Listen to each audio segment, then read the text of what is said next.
90.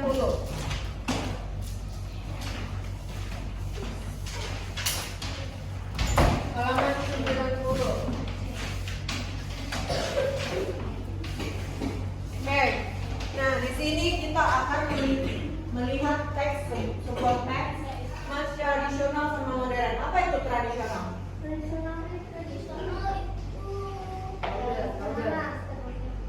Tradisional apa? Hah? Sederhana, boleh. Modern? Lebih canggih, boleh. Tradisional itu biasanya ditemukan di tengah-tengah masyarakat lebih sederhana. Benda sederhana yang ada di masyarakat itu contohnya apa? Pensil. Kalau modernnya apa? Pena juga ada macam-macamnya ya. Pena yang tercelung, satu orang baca satu paragraf. Dimulai dari Bun. Masyarakat tradisional dan modern.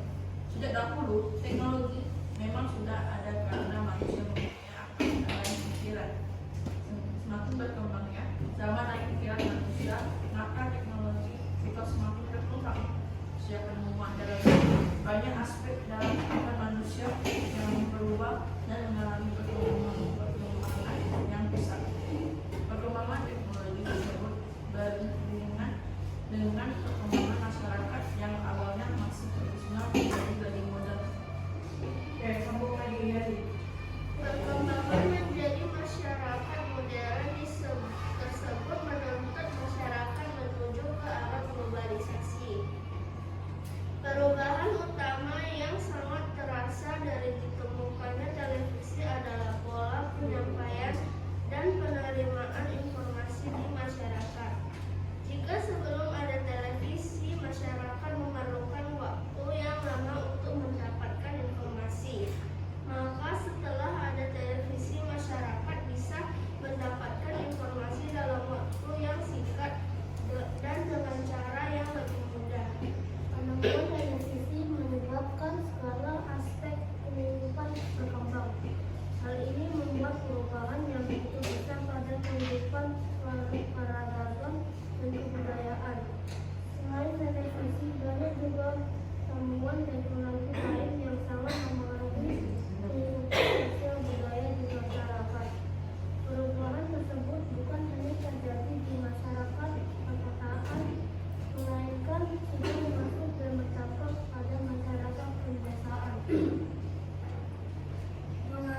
dan cepat oleh semua lapisan masyarakat tersebut.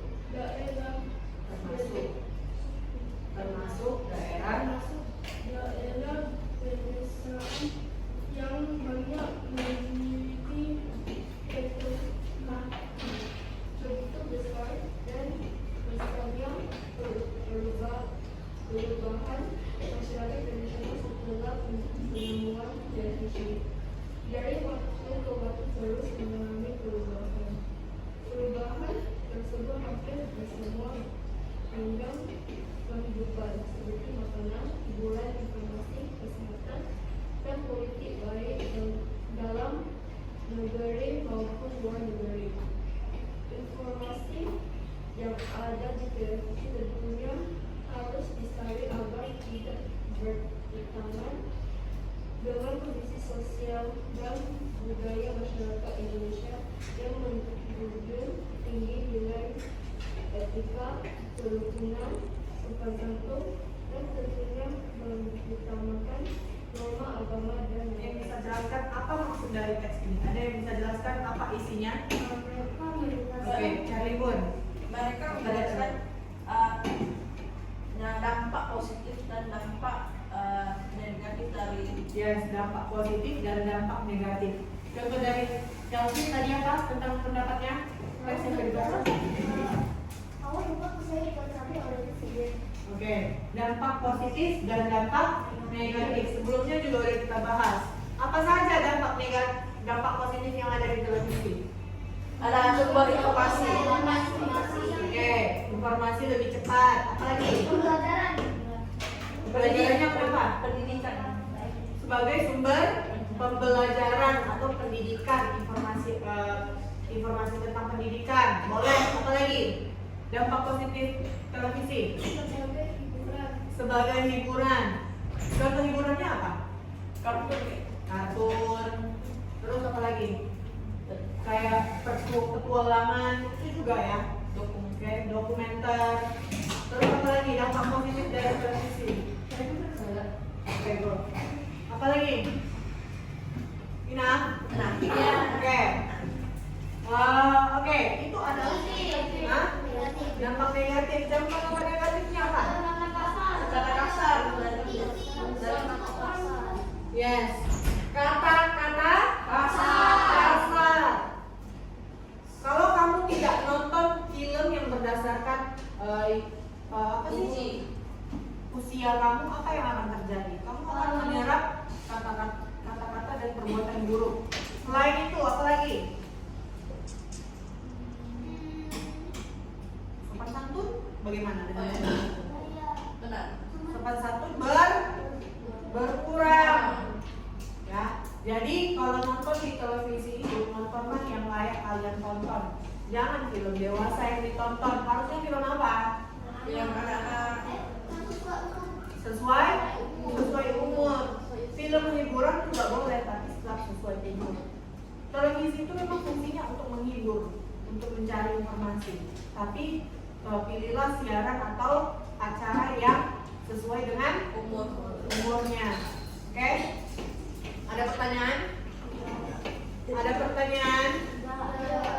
Siapa pencipta televisi?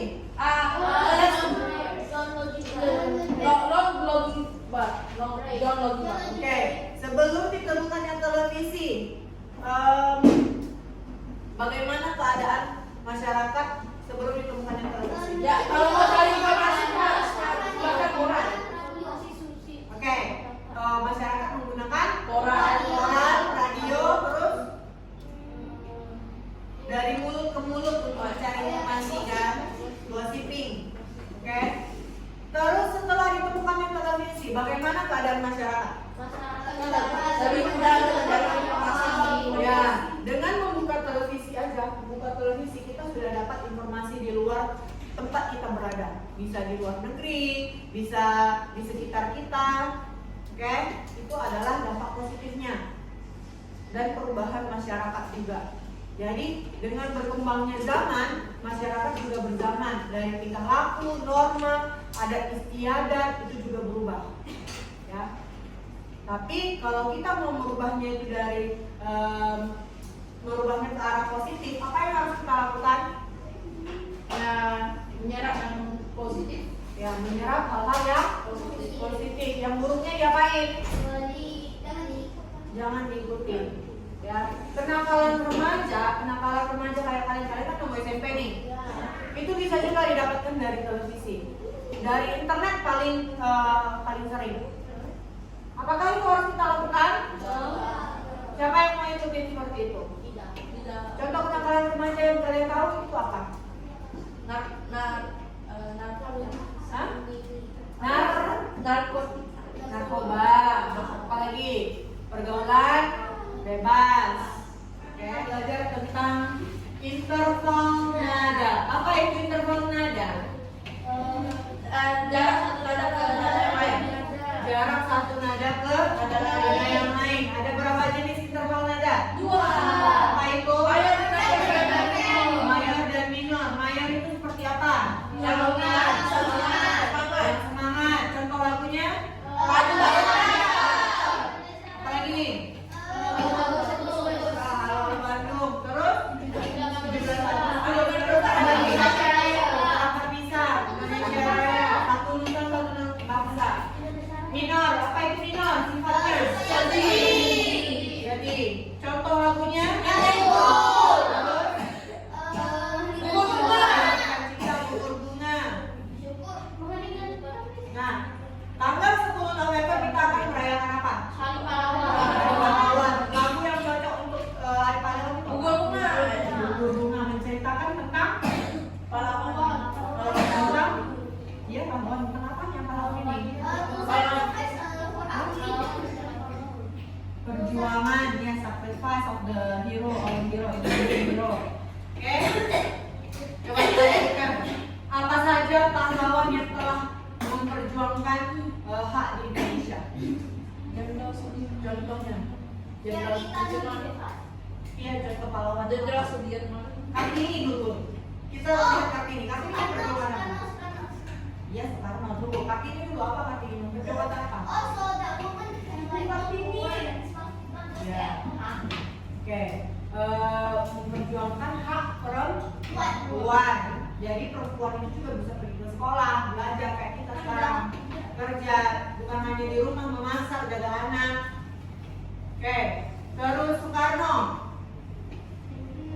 Membaca teks proklamasi. Ya, dia memperjuangkan kemerdekaan Indonesia dengan cara ya, dia disebut sebagai apa?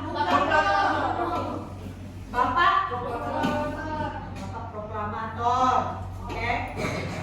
Oke, coba lihat halaman 93 lagu Maju Tak Tentara itu nadanya nada apa? Interval nada apa? Interval nada mayor. Kita nyanyikan sama-sama. 1, 2, 3, ya.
Membela para pahlawan, membela negara.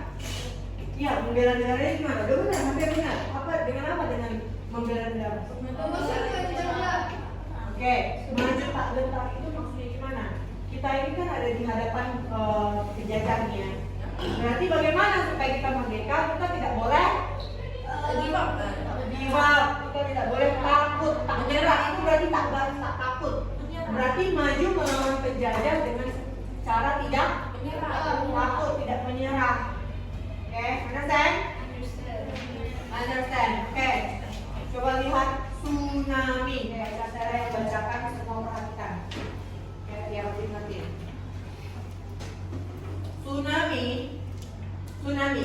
Tsunami adalah serangkaian gelombang yang terbentuk karena gempa bumi atau letusan gunung berapi di bawah laut atau di dataran dekat pantai.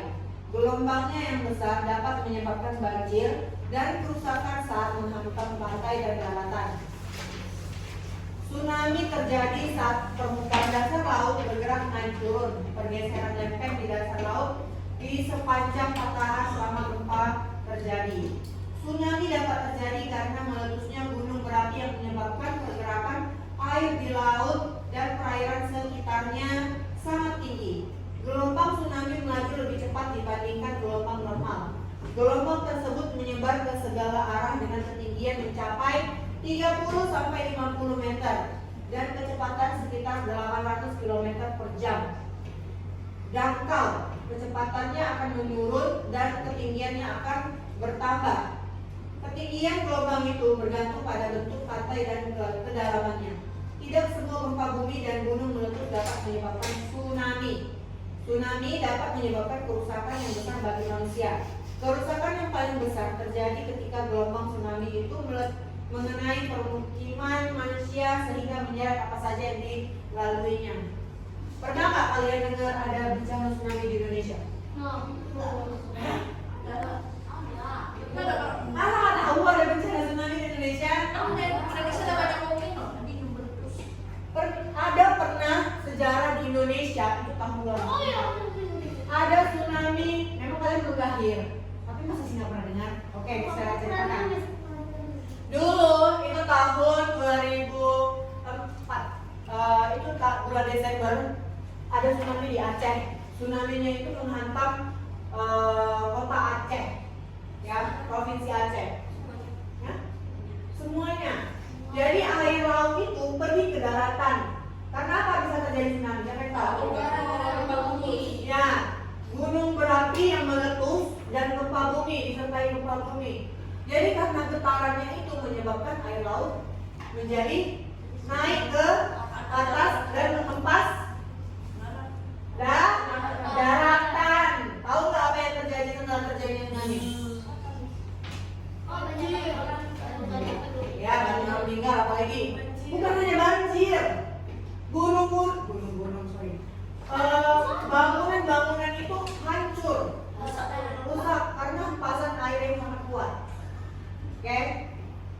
Jadi nanti coba cek di rumah, mau di internet, mau di TV kayaknya udah kalah lagi di internet deh kalian cek. Ya, tsunami yang terjadi di Aceh, banyak sekali orang yang meninggal di sini. Dan itu dicatat sejarah di Indonesia. Ribuan orang.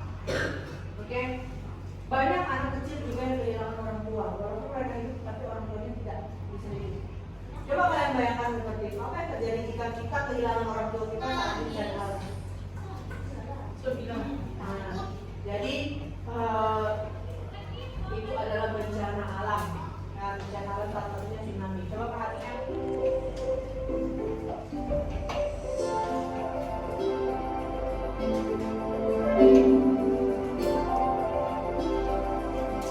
Sobat BMKG, karena Indonesia merupakan negara dengan mutasi gempa tektonik yang cukup besar, maka menjadikan Indonesia juga negara yang rawan terjadi tsunami jika terjadi gempa yang berpusat di laut. Lalu, apa itu tsunami? Tsunami berasal dari kata su yang berarti pelabuhan dan nami yang berarti gelombang.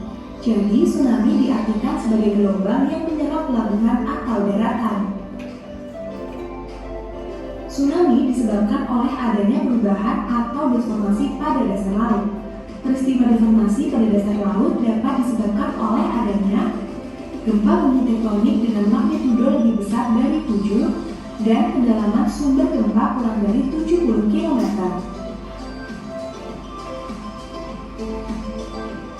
Jadi di bawah laut itu juga ada Letusan gunung gunung berapi di dasar laut.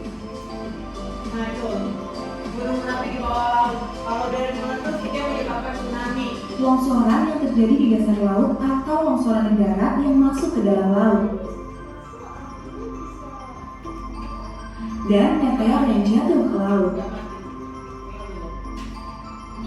Sobat BMKG, pernah mendengar istilah zona megatrust? Zona megatrust merupakan daerah pertemuan lempeng tektonik. Lalu, bagaimana zona megatrust memicu gempa dan tsunami di Indonesia? Pergerakan pemunjangan lempeng Samudra Indonesia-Australia ke bawah lempeng benua Eurasia terkunci di bidang kontak antar lempeng. Hal ini menyebabkan terjadi akumulasi medan tegangan atau stres batuan sampai pada batas elastisitasnya. Selanjutnya terjadi patahan dengan tiba-tiba yang dimanifestasikan sebagai gempa kuat dan dapat memicu terjadinya tsunami. Ada satu sumber gempa yang terlupakan, yaitu outer horizon. Bukan hanya sumber gempa subduksi lempeng, outer horizon atau sumber gempa di luar zona subduksi juga sebagai ancaman gempa kuat yang berpotensi menimbulkan tsunami. Ketinggian tsunami di laut relatif lebih rendah, namun memiliki kecepatan yang sangat tinggi. Semakin mendekati daratan, tinggi gelombang tsunami akan semakin meningkat. Namun, kecepatannya akan semakin berkurang. Ketinggian tsunami juga dipengaruhi oleh bentuk pantai. Bentuk pantai yang terbuka akan menghasilkan gelombang tsunami yang relatif pendek. Sedangkan bentuk pantai berupa teluk akan menghasilkan gelombang tsunami relatif lebih tinggi. Karena sifatnya yang datang dengan cepat, maka kita harus mengenali tanda datangnya tsunami. Sebelum datangnya tsunami, terlebih dahulu akan terasa getaran yang kuat karena gempa bumi yang menyebabkan kita susah berdiri. Dan pada umumnya diikuti dengan surutnya permukaan air laut serta terlihat gelombang panjang berwarna pekat di horizon sejajar permukaan air laut. Bagaimana Sobat BMKG? Sudah paham kan apa itu tsunami? Jadi tetap waspada ya ketika kita berada di daerah rawan tsunami. Yang paling penting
coba kita lihat pertanyaannya. Apa yang dimaksud dengan tsunami? Tsunami adalah pelanggaran gelombang yang terjadi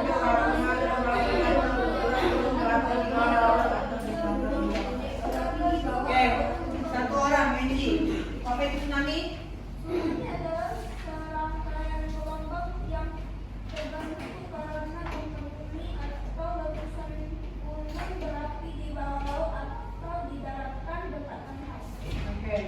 Nah, itu adalah terjadinya tsunami. Jadi dia ada di bawah laut dan salah juga ada gunung berapi.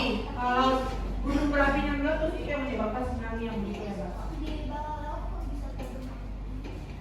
Karena ada gunungnya. Nah, sebenarnya apinya itu bukan berkobar gitu, nah dia bentuknya lava. Nah, di dalam perut bumi itu kan ada lava kan.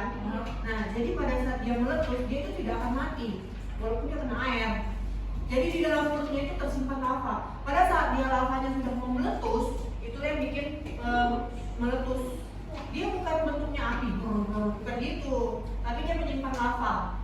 Oke, tahu kan lava kan? Nah, di dalam perut gunung itu lava, walaupun dia kena air dia tidak padam.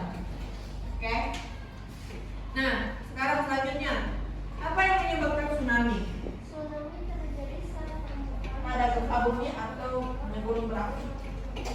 Tsunami terjadi saat permukaan dasar laut bergerak naik turun. sepanjang patahan selama gempa terjadi. Oke, sekarang kita sudah selesai belajar. Ada yang bisa kasih kesimpulan tentang pelajaran hari ini tentang apa?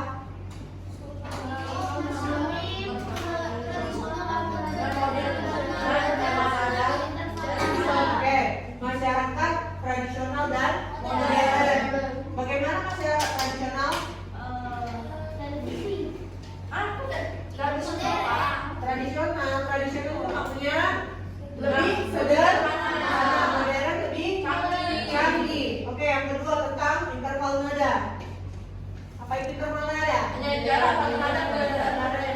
Oke, ada pertanyaan tentang interval nada?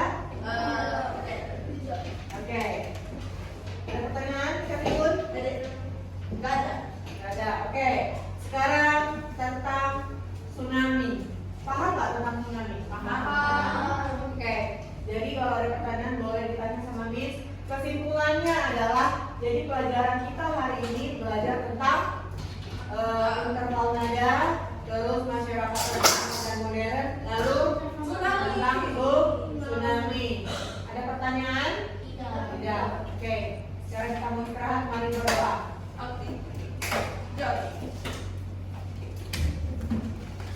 Before we eat, let's pray together. 1, 2, 3, pray.